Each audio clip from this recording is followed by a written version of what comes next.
30대 중반을 지나고 있던 나는 결과와 싸워야 했다. 비어있는 통장 잔고, 여전한 무명배우, 연기를 하는 날보다 하지 않던 날이 더 많은 일상. 안 해본 알바가 없을 정도로 알바를 많이 했다. 더 이상 배우는 꿈이 아닌 결과를 내야 하는 직업이었다. 평생 무명배우로 남아도 행복할 수 있다고 자신했던 난데 그건 너무 낭만적인 생각이었나 보다. 꿈은 낭만적일 수 있으나 현실과의 균형을 잡기 위해 끊임없이 줄다리기 중이었다. 그럴수록 촬영장에서는 늘 압박을 받고 있었고 과도한 긴장을 했다. 균형을 잡을 수 있는 스킬과 노련함이 고작 5년 정도의 경력인 나에겐 없었다. 마지막 기회라고 생각했던 1년의 연습생 생활. 정말 열심히 했다. 공중에 매달린 줄 위를 아슬아슬하게 타고 걷는 과정의 연속. 그 생활을 끝으로 번아웃이 찾아왔다. 그동안 너무 애썼던 것이 병이 되고 만 것이었다. 현실이란 게 참 무거웠다. 경제적 압박, 주변의 기대, 그리고 스스로에 대한 실망감이 나를 짓누르고 있었던 것 같았다. 사람들은 흔히 노력 끝에 성공했다고 말하지만 그 이면에는 얼마나 많은 어려움과 눈물이 있는지 쉽게 상상하지 못한다.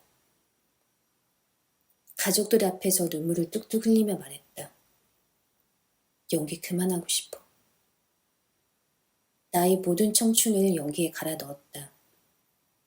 배우라는 직업은 노력도 중요하지만 때로는 운, 타이밍, 시장 트렌드와 같은 여러 가지 요소들과 함께 작용하기 때문에 꼭 보상이 내가 힘들인 만큼 따라오진 않았다. 연기가 나에게 남긴 게 아무것도 없다고 생각했다. 처음으로 연기를 선택한 걸 후회했다.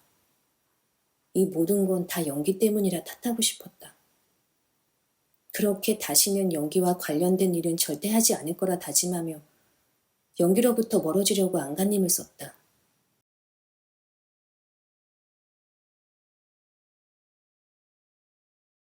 결과적으로 나는 다시 나의 자리로 돌아왔다.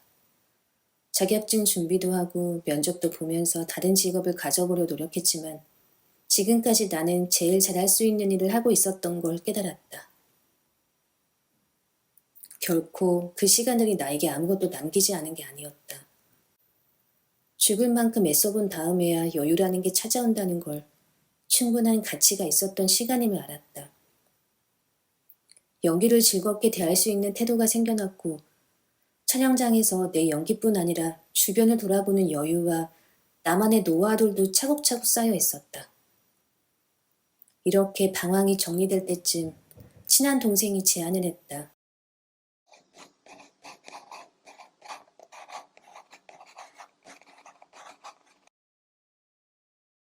아무것도 가진 것 없는 나를 알아봐주고 응원해주는 존재가 있다는 건 엄청난 용기가 생긴다. 함께 꿈을 꾸고 나아갈 수 있는 소중한 동반자 같은 느낌이랄까. 마음이 운다는 말이 무슨 말인지 전달이 될지 모르겠지만 그날 마음이 울고 있었다. 현실에서는 모두가 별이 되기 어렵지만 각자의 자리에서 빛나는 방법은 분명 있었다. 이 과정에서 가장 중요한 건 시도 속에 있다는 걸 서로가 알아주는 것인 것 같다. 누군가는 꿈을 이뤘다고 볼 수 있지만 사실 다른 새로운 도전의 시작일 수 있고 누군가는 포기했다고 생각할 수 있지만 다른 방식의 삶을 선택했을 뿐일 수 있다. 결국 중요한 건 이 여정 속에서 우리가 느끼는 감정과 배움이 아닐까 싶다. 나는 앞으로도 도전과 좌절을 반복하겠지만 그 안에서 묵묵히 과정을 배워가며 생기는 결과물에 행복해할 줄 아는 배우가 되고 싶다.